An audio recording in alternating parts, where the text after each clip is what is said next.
You are a physical, energetic, mental, emotional, wait for it, intuitive, inner teacher-filled, wait for it, last one, bliss being. Those are all of the levels of your bodies. And if we're not living from all 7 of those levels, we're missing out on who we are. So Katie, how did you get into all of this? Like, how did you get into Ayurveda and kind of end up on this path?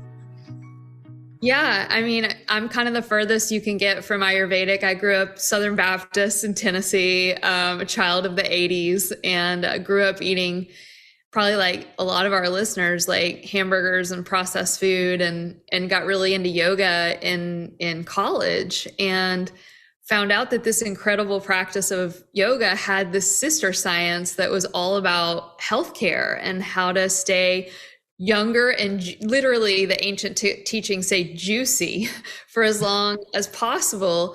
And, you know, like so many of us that grew up in the 80s that kind of got sprayed with Roundup, I had gut issues, anxiety, just a whole host of things that didn't seem to be healing with just yoga and meditation and eating like a vegetarian lifestyle. And so I moved to India and was really fortunate to study with the most incredible people and continue to feel very much like a student of Ayurveda. And I'm also really big into biohacking and all the fun new emerging stuff. I'm sort of a scientist by nature.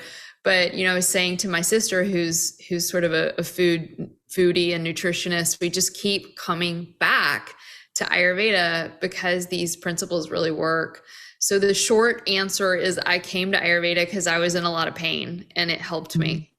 Well, I feel like many of us come to these practices seeking healing. And so that's really beautiful. So I'm really curious to know, how does biohacking and Ayurveda kind of converge? Like, how do you make biohacking, I guess you would say, more intuitive?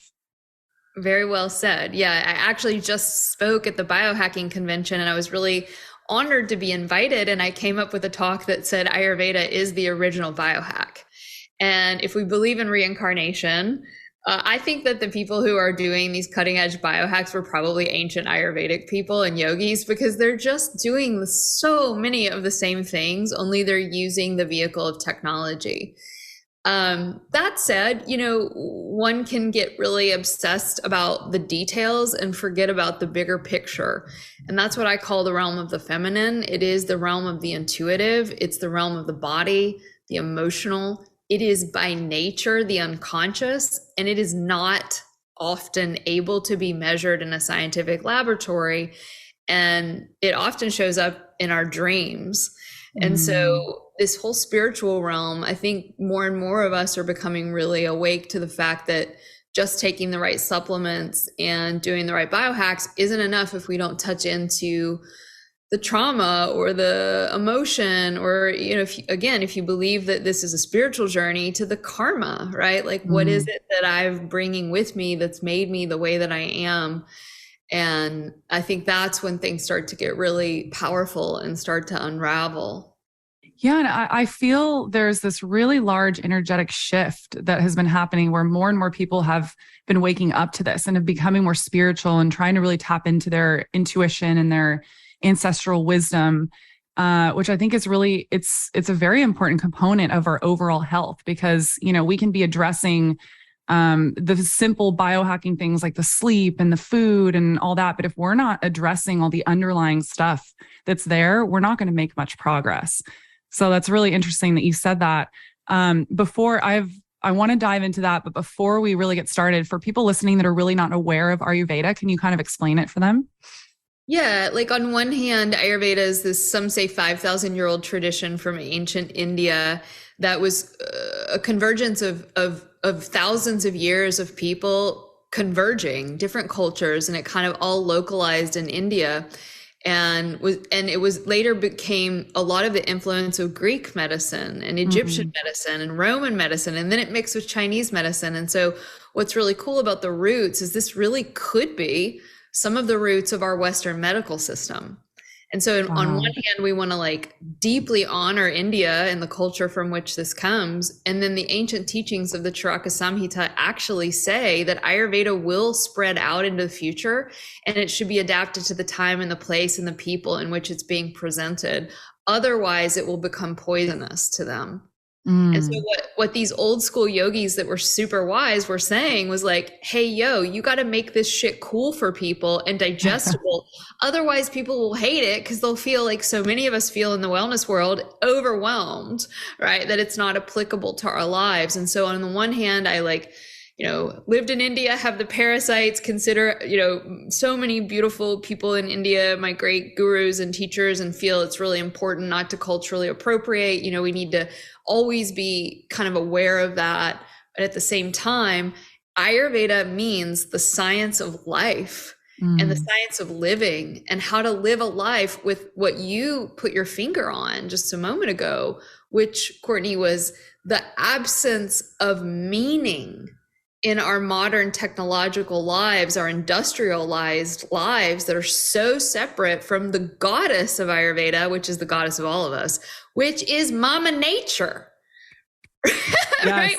Exactly. So you said it, and I want to go back to what you said, which was, if we only start taking, GABA and theanine and, all these things for my insomnia, but we don't address the hypervigilance and the neurosis that is underneath the reason we're waking up in the middle of the night, partially, right? It's not just a biochemical thing. Then we're starting to operate Ayurvedically, which says you are a physical, energetic, mental, emotional, wait for it, intuitive, inner teacher filled, wait for it, last one, bliss being.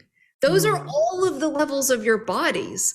And if we're not living from all 7 of those levels, we're missing out on who we are. And that is what often wakes us up in the middle of the night. Oh, absolutely.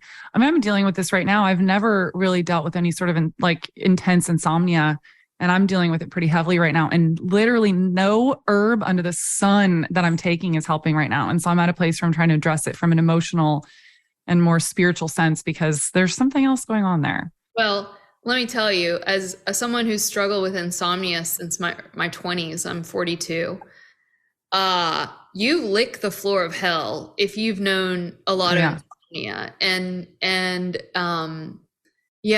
So definitely there can be a deep emotional component. Maybe we'll talk later. We'll have a session. Yeah. I would love that, because I keep making jokes with my friends that I feel like I'm being sleep tortured right now. So yeah, I mean, what you said is pretty spot on. Like, I'm having a really hard time falling asleep, but don't want to make it about me right now, because there's so much we have to dive into. So I'm like, what do I want to dive into first? So you talk about tapping into your intuition. So for people listening that are feeling confused about how they can really do that, or maybe you're not feeling super connected to their intuition, what are things that they can do to cultivate that practice? I'm giggling a little because I always make the joke, like, go on Instagram. It's like, oh my God, just follow your intuition and everything will be fine. And I'm like, fuck that. Sorry, I hope I can cuss on your show. You can do whatever you want. I'm like, wait a minute, but you're complex and there's like this ancient teacher, Shankaracharya, and he's like, sometimes I know what I should do and I don't do it. And sometimes I know what I should do and I do it. And there's just so many times in our life, especially when we're younger, right, where we are certain we're moving from our intuition. And then later we're like, that was a hot mess. And no, I shouldn't have dated him or taken that job or gone there. And so this big question that you're asking is the central question of the Bhagavad Gita. And that is, the meaning of life is spiritual discernment. And so knowing what my intuition is a lifelong spiritual practice of being able to parse and discern the conscious intellect, the persona that you wear, the masks that you wear, the personality that you identify with, that you like and think is cool. I call that your inner golden girl, from the unchanging, unmovable sun inside of you that is your soul, that is your spirit, that could care less about New Year's resolutions and getting the perfect, body, or all these things that our modern culture is quite obsessed with. Practically, what that looks like is taking time to begin to form a relationship between you and the inner divinity of your own heart that is compassion. It's why the Buddhists, the Hindus, the Christians, we all talk about this. There is an inner witness to the experience that holds a frame of reference for you of open-heartedness. And I know I do not live in that world of being open-hearted to myself. I can do it a lot easier for other people, but especially for my own inner emotions and my own inner experience, open-heartedness is not the default position. It's an inner critic. So my lifelong journey has been really finding that inner stillness, that inner quiet, that inner compassionate watcher, the cornerstone of my life. And when I do that, magical things start to happen. The last thing I want to say for the listeners about how do I know if it's my intuition? It comes out of a place of open-heartedness to you to other people. It is usually way more calm, wise, and here's the great part, funnier. It has a sense of humor. It's not taking this whole charade of life as seriously as we are. And so when you can find a still, calm, quiet place that's kind of like having a sense of humor about your life, you're getting there, or you are there. Is that what they call the cosmic giggle? Is that different? I've never heard that, but I love that. I call it like the cosmic wink. It's like, hey, you're yes. I would say maybe. Yeah, I love it. Oh my gosh. Okay. I love that so much because that is something that I have really been working on, I would say most of my life, because humor is a huge part of my life. And I think for a lot of people, like we love to laugh, like what a gift to be able to laugh, and bring joy. And it's something that I have really tried to cultivate on Instagram as well with people where, I find that people get so serious. And my response often is life is too short for us to be this worked up over something that really isn't that big of a deal. And when you kind of have that lens and you move through life that way, it just makes life a lot easier and more fun. We're supposed to have fun while we're here, which I think is so important. And I'm so glad that you brought that up. And I love too that you brought up discernment. And the concept of these masks that we all wear is something that I've really been thinking about a lot, probably over the last year, because I have started really becoming aware of the masks that I wear because, we all do, there's no judgment. We all have insecurities and fears and certain personas that we want to uphold with our friends and online. And I think more than ever, we're seeing it with social media because people are wanting to portray this one side of themselves. And so we're hiding behind all these masks. And part of my journey over the last year has been really trying to surrender that mask and just be who I am and be vulnerable. And part of that takes a lot of vulnerability.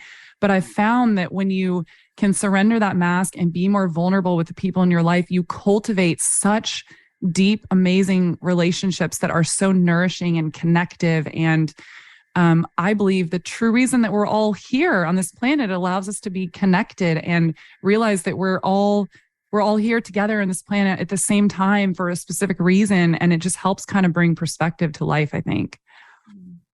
Yeah.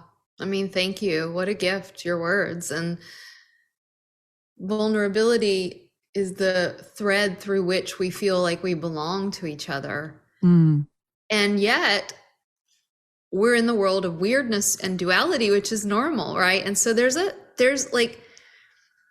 yes to everything. And it's okay to wear a persona, you don't necessarily want to show everyone on Instagram what you would show your beloved or your mom or your best friend. And so the great Carl Jung said, the persona has a role and not everybody gets to come inside and be with the soft inner tender center.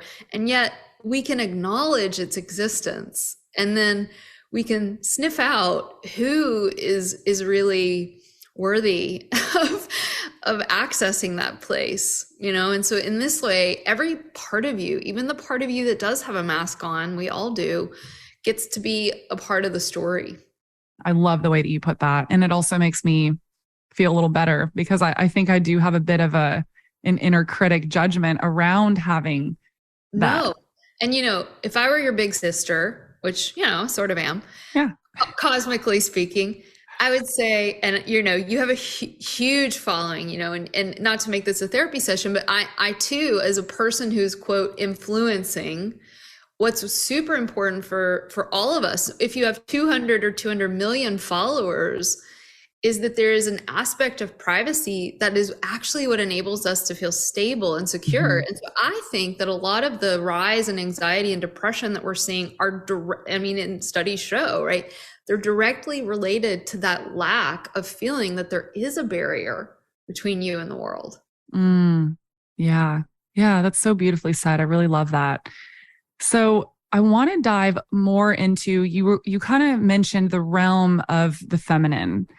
And this is another but thing that I've been really thinking about a lot recently, because I started following a couple accounts that are talking about the duality of the masculine and the feminine energies. And I want to be really important for people listening to be clear that doesn't necessarily mean your actual sex. Like there's a masculine and there's a feminine energy. And something for me personally, and I don't want to make all this about myself, but I can only speak to my experience. Running a business, having my account, doing all these things, I find myself often very much in my masculine, and I feel uncomfortable in it to a certain extent. There's a certain level of it that I get a lot of momentum from, but then I find that I get really exhausted. And so for me, a lot of my journey recently has really been trying to cultivate more, getting back into my feminine energy more and allowing myself to go to that softer place and allowing people to help me. And I'm so intrigued by all this because it's very new to me, because I wasn't even really aware of all of this happening behind the scenes for me. And I want to hear kind of how Ayurveda maybe plays a role in this. And I want to hear your thoughts on it. Well, before I was an Ayurveda student and teacher, I was a Tantra teacher. And this is sort of where a lot of these ideas emerge from. Well, they emerge everywhere in ancient culture, this idea of the yin and the yang. And you said it really well, this has nothing to do with our parts. Traditionally, women were known to hold more of this. And I think in general, that tends to ring true for a lot of people's experience. But the Tantra teaching says that you have both of the yin and the yang inside of you. And that the really interesting, powerful, maybe evolutionary individuals on the planet definitely have both. And so it doesn't surprise me, right? That people with a podcast, that a woman with a podcast, right? And she's kind of moving. So what is the masculine? The masculine is the thrust of ambition. It's the fire. It's the drive. It's also got a shadow side. And that is, it fills up its calendar. It's slightly obsessive. And if you mess with it, it'll go to war with you. Let's be clear. Okay. So the masculine has all this upward thrust beauty. It's why we have skyscrapers and electricity and steam trains and iPhones, right? It will also sacrifice itself for others. And people tend to think that women are the only ones that are doing that. And that's also like a cultural thing. Like, oh, women are just, yes, that's true. But men are doing it too. My brother, my father, your father, and all of our ancestors, still to this day, if we look at the war in Ukraine, the people mostly that are dying on the battlefield are the men. And so we have to really be clear that the masculine does sacrifice itself. Now, what is the feminine? If we think about making a baby, what happens? That thrust, and then what? There's an empty space called a womb, and that emptiness is what allows something to be filling it, to create. So the feminine is an emptiness that waits to be filled. Wow. And so Ayurveda says the feminine needs rest. The queen needs to have her throne. That is you being a podcaster and a business boss bitch. And the queen needs to have her bed where she does what we do in bed, right? And for me, it's watch Netflix and snuggle a puppy and maybe let someone in every now and then. This realm where we are empty on a physical level, we can talk about rest, digest, healthy hormones and such. But guys, we can take it to this energetic level where I can be talking to you and you can feel all my masculine energy. And then I can just go through my body, through my voice, and I can go empty. And do you see how it totally changed my energy? And I can work and be with you, and I'm empty and I'm ready to be filled. And so there are meditations, energy meditations specifically, like that you can do that are really about getting empty. And so the feminine is the extent to which you have emptied out your heart of any judgment about you to you. And then you can watch and make sure you're trying not to do it with other people. We're not launching any arrows when we're in the feminine. We're holding back. And what's super, let me tell you, I know you have lots probably of questions. This story is this is great. This is banana sandwich. And I've told this story a few times and like people lose their mind over this story. So I have a women's school. It's called Shakti School. We only have women or people who identify as women. And so in school, I said, ladies, try this out. Go out on a date. It could be your husband. It could be your girlfriend. It can be a dude you met on Tinder. Go out on a date. It's even better if you don't really know him very well. This is what happened to me. I decided to go out and completely do a feminine form energy practice, which is super easy and anyone can do it, where I'm just channeling my energy, meaning moving my attention down my legs and into the ground, and then moving my attention from the ground, earth, up into my belly. And I'm doing that over and over again. And I can still talk to you and I can be here. Now, right now I'm talking, but on the date, I happen to be with a guy, by the way, super hunky. I was like, woo, he's cutie. And like, I can feel all my insecurities coming up. Like, oh God, am I good enough for him? Is he going to like me? All these things we say to ourselves. And instead of moving into that thought realm, I did this energy practice. And this guy is talking, which sometimes happens. And we can be okay with it. We don't have to be like, oh, this asshole man. The masculine, remember, is launching arrows. He wants to fill me up. And he's doing it with word vomit.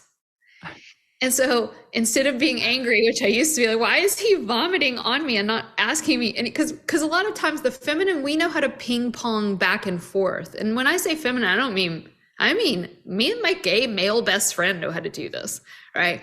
Even men friends that are heterosexual, right? There's a ping pong. When you're with a really masculine energy, they're just coming at you like a freight train. That's their language. So I'm just doing the energy work. I say nothing basically the whole date. And at the end of the date, normally I would feel so drained, right? I felt so full because I'd been doing a meditation the whole time, but with him. And at the end of the date, this super hunky guy ends the date and says to me, pulls his hand across the table, reaches for my hand, and he goes, I just want you to know, you're incredible. I would love to go out with you again. And I'm like, mystic magic, unicorn, glitter bomb. I'm just like, what? And now I went out with him again and it wasn't a good fit. But the point is, his perception was that he was in the presence of something really rare in the world right now, which is a heart that's open and empty and holding someone else. And it was intoxicating to him, even though he didn't ask me one question about me the whole date, which is unsustainable, of course. But yeah, this is what it means to be in the feminine. You're waiting to be filled, and you're learning how to fill yourself up through your own means. The definition of a yogini, by the way, a female practitioner of the spiritual arts of making myself more aware and conscious, the definition of the yogini is she who needs nothing and no one. And it's not that you're some monk on a mountain. It means you're so tuned to your own heart and the energy of the earth and the heavens that you aren't waiting on someone else to fill up your cup. You're empty and filling your own. Oh my gosh, I love that so much. Well, and I think that energy alone makes you more magnetic, because when you really have that sense of pure inner peace and that you get everything you need from yourself, that there's not that graspy kind of needy energy that tends to push people away. And here's the even crazier part about that. when you are in that space, and this is like a higher level of the practice, but everybody can do it. You have room to hold the annoying, needy you that may be with us until we die. We don't know, right? Like, because I'm like, oh, I just want to get rid of the needy me. And in this realm of the feminine, she's actually welcome. Oh, and that's so healing for someone that really struggles with that. I mean, I'm sure all of us have gone through at least phases of feeling that way, until we really learn that we have to get everything we need from ourselves, which is a really hard lesson, I think, to learn, that you really can't get anything else from others. You have to learn how to get it from yourself. Wow. Oh, that's so beautiful. Yeah, I've been thinking about this a lot because like I mentioned, I follow a couple accounts that have really been talking about this because I've been seeing it. There's this one account I'm thinking of in particular that's really doing it from a dating perspective where both men and women are really having a hard time, for the most part, dating. I don't want to speak to everyone, but it kind of seems to be society wide right now that there's this missing polarity of, many women are being forced to be more in their masculine, whether or not they want to be. And there's, men are confused because of, this whole Me Too movement and everything. And don't get me wrong, I think all of it is good. But at the same time, I think this confusion is making it really hard for the masculine and the feminine energy to come together, because when they come together, it's so beautiful and powerful. And we're all kind of confused and maybe not tapping into the energies that feel most aligned for us.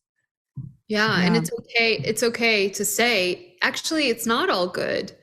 And normally big revolutions that need to happen and evolutions and deconstructions that are necessary, like Me Too. I mean, I was like, hell yeah, let's do this, right? We were all like so happy because we were realizing we weren't alone. Yeah. And then weird shit happens. And that's the natural life cycle of a very human expression, right? And so, and I think we're now kind of coming on the other side where you and I can even have the conversation. Yeah. And so that's really, really important. I'm a student of Carl Jung, and in depth psychology, one of the central themes is that we've lost our rituals. We've lost our rule book. And that, again, it's like probably a good thing that we threw out some of these old school religious fundamentalist type things.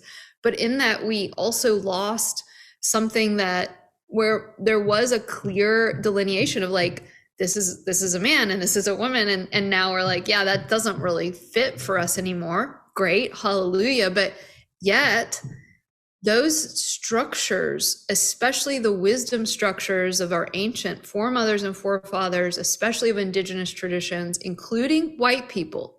By the way, white people do have indigenous ancestors, the Celts, the Druids, the Vikings. I mean, we have our own indigenous wisdom. And what's so amazing is when you study all these indigenous cultures that lived on all completely different parts of the world, so many were saying the same things in terms of their magic with nature. That's cool. And so I agree. I mean, it's just a statement of belonging to say all of us are feeling, I mean, I don't say I'm single, I say I'm love-available. And I too, I'm like, I don't really think dating apps, I mean, I really want to at some point do another movement beyond Ayurveda, which is a statement around what I think dating apps are really doing to the whole setup of the most alchemical, magical thing, which is eroticism and courtship, and how it's not to say again that people haven't met their soulmate on, of course it's possible, but the medium is the message. And so when you're looking at a person on an app and you're seeing them as a picture that you can literally discard in less than a second, there's a devaluation on both sides, men and women, but particularly it's deleterious to the ways in which many women like to feel in the dating expression. Yeah. Wow, that was really beautifully said. So how do we get back to this place of eroticism and magic in this realm? Oh, Lord, lady. You're touching I feel like an armchair anthropologist. I'm like, well, let me tell you all my theories while I sit at home alone as an introvert. But what I really think is that it doesn't matter, in the sense that if I'm clear, so here's a central premise of tantric medicine, and it's not fashionable right now. Okay. So take it or leave it, listeners, but here's what the ancients say, and Jungian psychologists as well. The unconscious mind is operating in all of us. And the tricky thing about the unconscious is that we're not aware of what we're not aware of inside of ourselves. And so the outer world, this is a central premise, is a reflection of what's going on in your inner reality. Your perceptual apparatus is not only perceiving the world and having an emotional reaction and a thought form, but this is insane. This is so rad. You're also such a powerful mother effer that you are attracting the perfect scenario, be it people in your life of any ilk, right? But especially sexual partners, dating, etc. Partnership, like on that intimate realm, is attracting the very people through which you can shoot out and project the stuff that you haven't dealt with yet in yourself. It might be your greatest gifts, and it might also be your deepest repressed shadow side. And so for me now, it's like dating for me is sort of like, well, let me take away the burden of, is this my one and true picket fence only love, and see what is going to arise within the field of my experience that allows me to move deeper and deeper into the relationship that I have with spirit. And paradoxically enough, you become way more attractive, and you attract everything. You don't just attract light, you attract it all, And so, yeah, I could say more, but I think that's a good place to stop. I mean, I love that. If there's more you want to say, because I think this is really important for people to understand that, like you said, your unconscious mind is operating often on an unconscious level, and you could be manifesting or bringing in people, scenarios, experiences that you may not even be aware that you are controlling, for lack of a better word, that experience. Like you're creating that experience. And we're on a spiritual level speaking. Now we can drop down onto the human level. If you're in an abusive situation, get the F out. If you grew up with a crazy narcissist abuser parent, doesn't mean you have to kick it with them all the time, right? Like it's not to say, oh, I have this horrible traumatic situation and I attracted it and it's my fault. None of that. Although if you continue to follow the spirit path long enough, be it any of them, what people report over and over and over again is that the very things in our life that defined us, that were the most traumatic, are also the most liberative if we're able to liberate ourselves from them. And so, this critical moment in time where I don't think women and men have ever felt more discontent. I mean, I don't know, each generation tends to think we're the most special, but I do think that there's some science around it. We're our generation, you're a little younger than me, I think, but like, we're having the least amount of sex of like any people on the planet. More and more people reporting not having had sex in years, that are like in their 20s and 30s, and maybe even thinking that they don't want to. I mean, the younger generation in their teens and 20s are even saying they're avoiding it, which maybe is good in some ways. But I think it really is this great chaos that comes before the reconstruction. And I do have a ton of hope for us in the future. I do think it's going to require that we take really seriously what the internet is doing to our brains and our relationships, and figure out how to, maybe smoke one cigarette a day instead of like 50,000 cigarettes a day. Yeah, seriously. Right? Yeah. Oh my gosh. Everything you have such a beautiful way of speaking to this, of what we're going through right now. And I think it's very relatable. Yeah. And it is interesting when you look at those stats, and it is a bit concerning. And I think social media plays a role. I think people feeling less connected to each other, that loss of rituals, I think, is a really important thing to note. This is something just for my own personal day-to-day, I've started implementing a little ritual that I do every morning. And it really has helped me throughout the day. And I would encourage everyone listening to find some sort of ritual that you do in the morning that speaks to you and feels aligned. But it really can make a difference of a good and a bad day. For sure. So kind of tracking it back to Ayurveda, this true spiritual mother of Ayurveda is yoga, is the Sanatana Dharma, this way of aligning our lives with, one of my teachers, Dr. Claudia Welch, she said, your morning routine is a ritual that makes a very clear statement in nonverbal terms about what you want your life to be about. It is not about one more thing on our to-do list of wellness. It's about my body's a temple, and I want to do the best I can to open and honor the temple so that I can live on the planet longer and healthier, so that I can do the practice of awakening to my soul. It's harder to do. It's not impossible, but when you have pain in your body, it can be harder to follow a spiritual path. And so ritual is the realm of the symbolic, and the symbolic is the realm of the feminine. It is the part of all of our brains, men, women, and everyone else on every spectrum.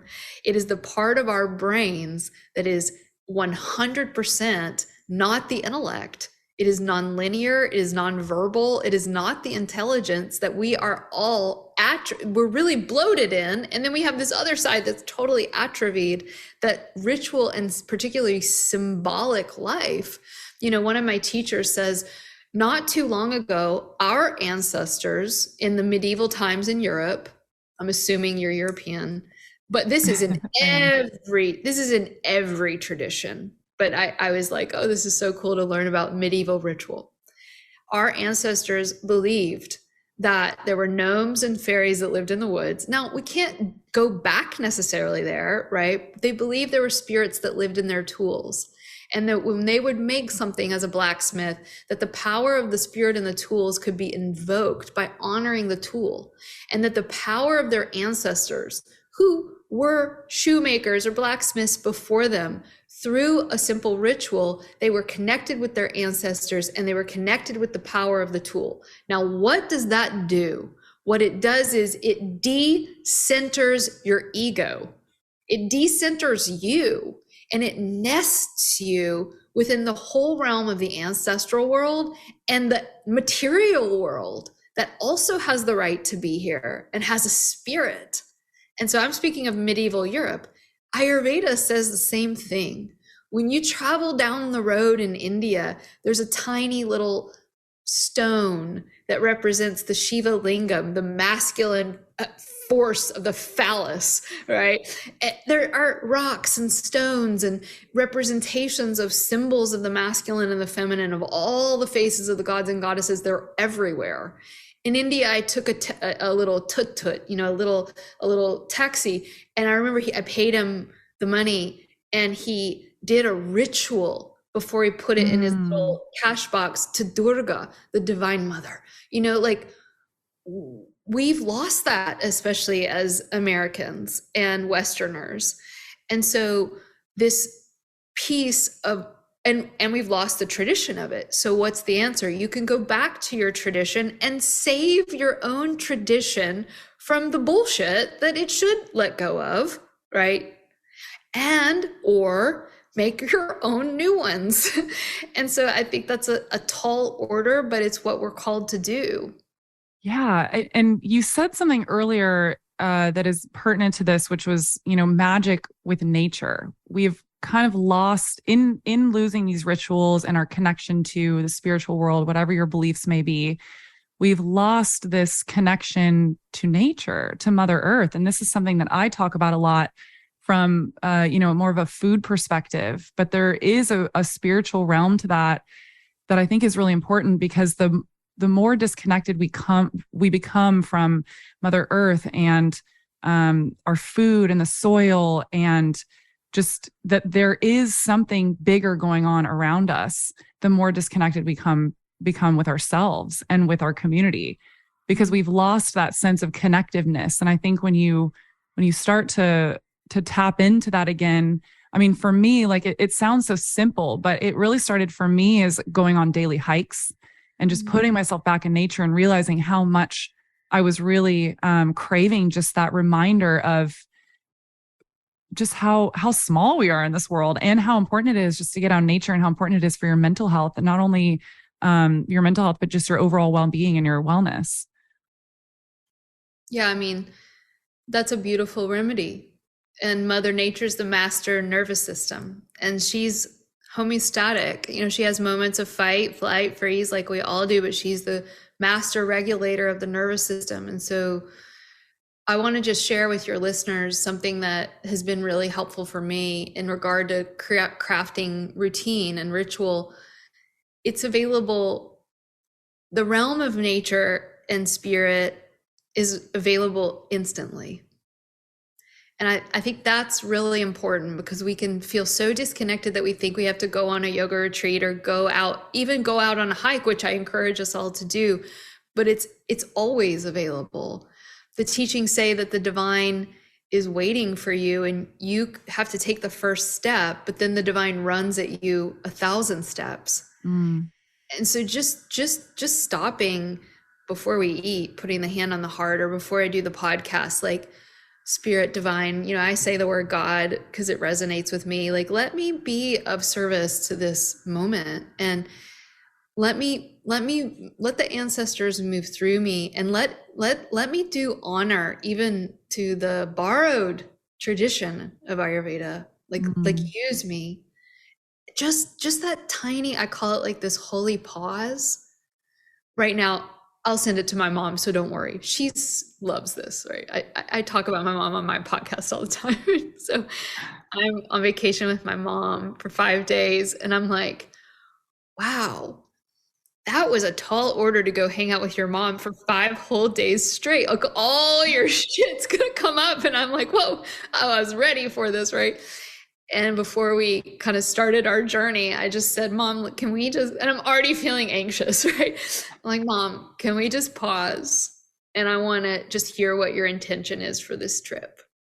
And she was kind of like, what? And then I said my intention. And I said, you know, I don't know how many more trips I'll have with you.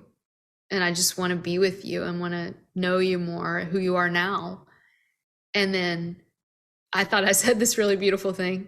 And then she said, I want to just try to understand how you're an introvert and I'm an extrovert, and you just don't want to do anything fun. You want to stay in the house, and I just need to try to understand you. And it was like her way of being like, I want to have compassion to the way that you're weird.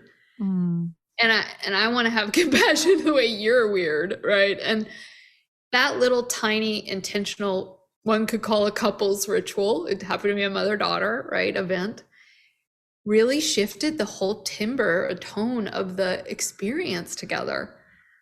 You know, and so sacred ritual is of dire need in the world right now. You know, my friends and I, every time we get together, pretty much voice what our intentions are for the hangout. And it's become a really beautiful practice. It obviously doesn't happen all the time, but I've found myself in a really amazing group of very intentional humans. And it is really incredible to see how much of a difference it makes in your life and your connectedness with your friends, or, you know, anyone, your family. Yeah. Okay. And one more important one. Mother Nature is also waiting. So very simple practice that you can do is just go out to the ocean or the water or the woods, and or your backyard, or if you live in LA and you can't get soon, just go to your houseplant, right? And it sounds super hippy dippy, but you thank this thing for its existence, and you ask it to be in communication with you. Like, I'm here and I'm listening. This unseen world is waiting on us to say to it, I'm here and I'm listening, and I want a relationship with you. The same thing can be said about you with your dreams. Nature is in a way more connected to the realm of our dream psyche than our waking psyche. And so I did a lot of work in Hawaii with going into water a lot and communing with water, and it would show up in the dreams as messages, and so this whole thing can start to take on this very mystical, sacred quality where you're like, damn, I'm way more complex than I ever knew. And those are just some simple little things before you go to bed at night. Say to your dreams, I'm here. I don't think that you're just the mental detritus that I just throw out each night. I believe that you have sacred value and are communicating with me, and I'm willing to listen. And you will be astounded at how your dream life absolutely starts to increase. And if you can even write them down the next day, it's even better. So I feel like you already answered this question just now, but what I was going to ask you is, I think a lot of people right now are struggling to really tap into their own personal gifts and their power in the world. And it shows up in ways like of, not really understanding what their soul's purpose is and, whatever, however you want to call it.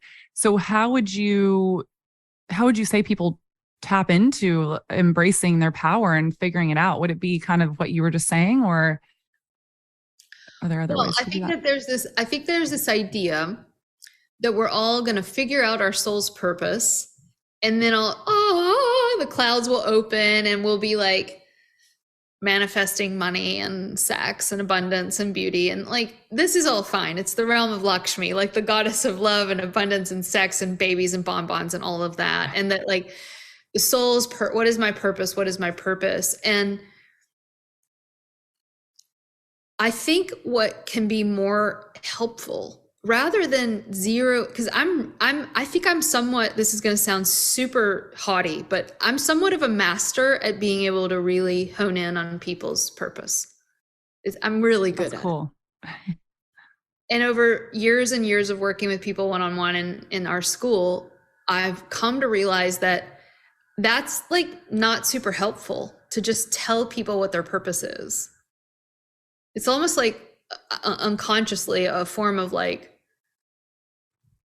I don't know what the word I would use is, but what I have found to be more important than finding your soul purpose is to be in contact with all of the ways and all of the parts of our personality that continually would make us believe that we aren't worthy of that purpose, or that are unconsciously dragging us away from that purpose, or so what I'm saying is shadow work. What I'm saying is going to the dark may be more helpful in, quote, unveiling the soul purpose than honing in constantly on what is my soul purpose.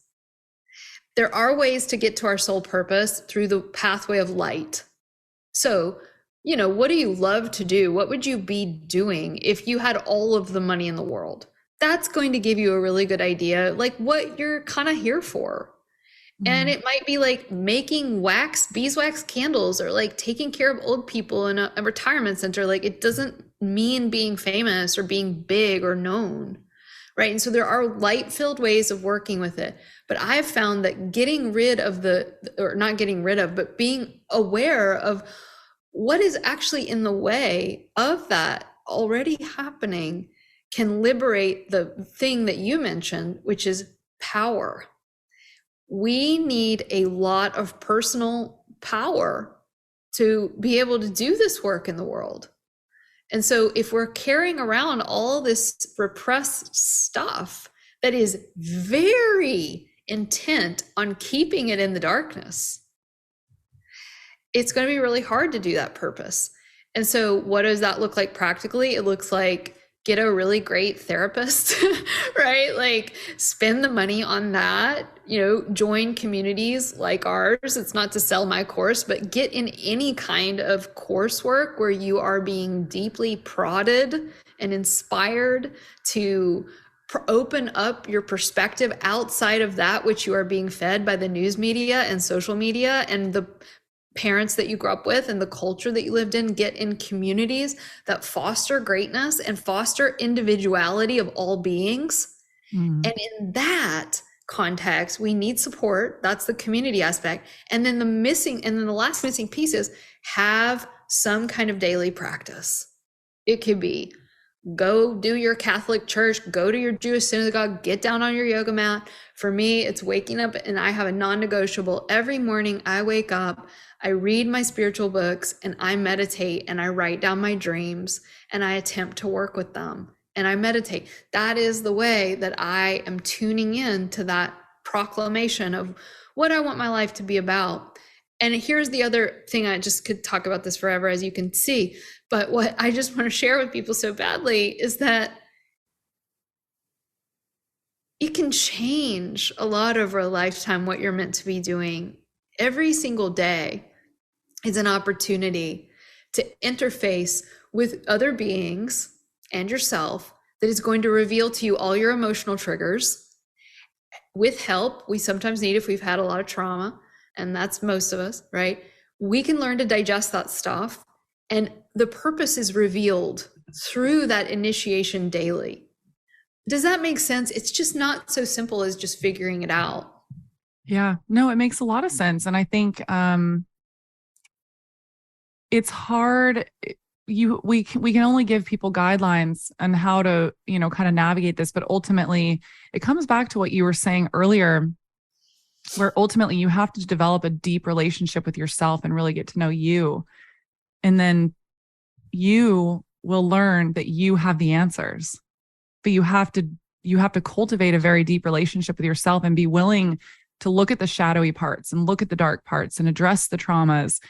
I say this often, that we've all been dealt the cards that we've been dealt. We've all been dealt the traumas that we've been dealt, and all of us have them. We all have hard cards that we've been dealt with, but the true test of life is what we decide to do with those cards. Like we say, okay, this happened to me, and I can make two choices. I can either decide to become a victim of the trauma that of the card that I was dealt, or I can say, okay, this happened to me, and now it's my responsibility to do something about it.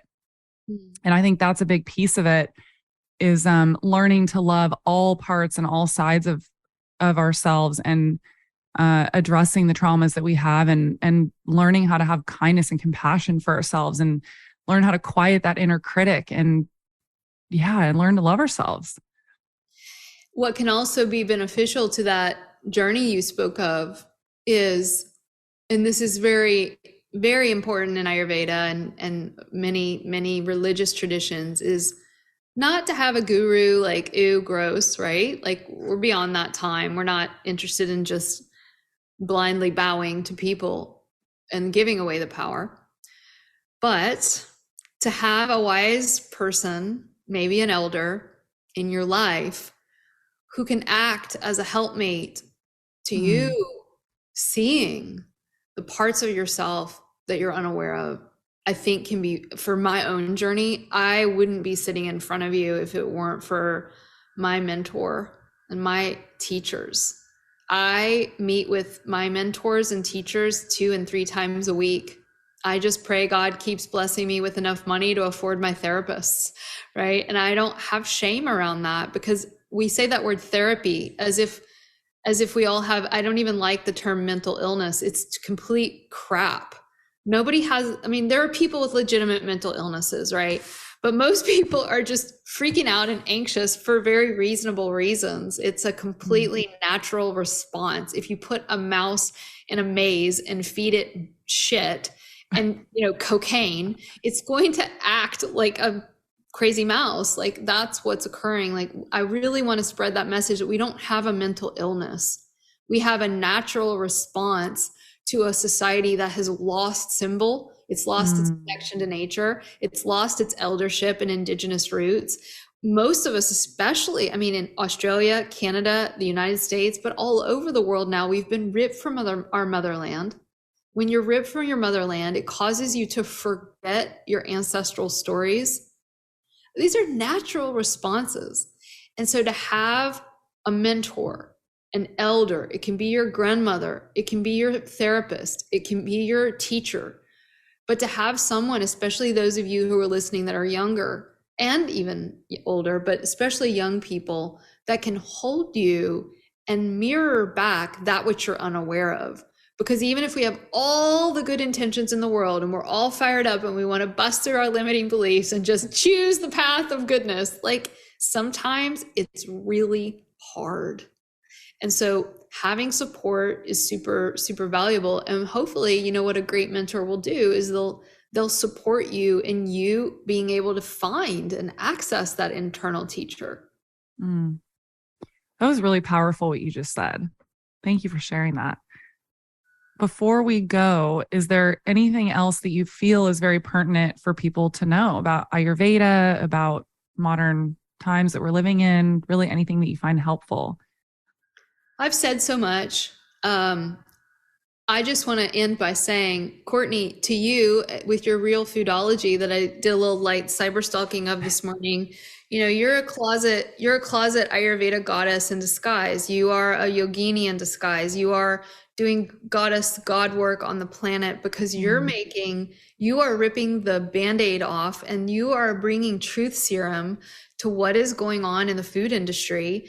And as, you know, just your sister that you never knew you had, I just want to say good job, and that keep going, like blow it up, be honest, you know. And I just think you're really doing that work. And for everyone out there listening, you know, just the more we can take a holy pause in our day, put our hand on our heart and just say, for me, the mantra a lot of time is like, what if none of this? And most of the time I'm talking about myself. What if none of this were a problem to be solved? Mm. And my heart opens and my energy shifts, and then I can get up and solve problems. Wow. Yeah. Also, thank you for what you said. I was brought to tears with that. I really appreciate that. I felt very seen. Thank you. You are. Thank you. Before we go, I ask all of my guests this question, and I'm very curious to hear what your answer is. What are your daily non-negotiables? Or they can also be weekly, but things that you prioritize to take care of your health. I just had I'm like a goofball in case you haven't noticed. People ask me this a lot. Wouldn't it be just so funny? It's like, I wake up and take a shot of whiskey, y'all. I smoke half a joint. I get on Tinder and then, no. I actually have a funny story if you want to hear really quickly. Yeah, sure. I had Ricky Lake on recently. Oh, wow. And her original health non-negotiable, I think, was something about going on hikes. And, you know, and then right before we finish recording, she goes, wait, no. I actually need to change that. She goes, you know what my number one daily non-negotiable is? She's like, eating an edible with my husband and having amazing sex every night. And I was like, awesome. So the real truth comes out, Ricky Lake. It was awesome.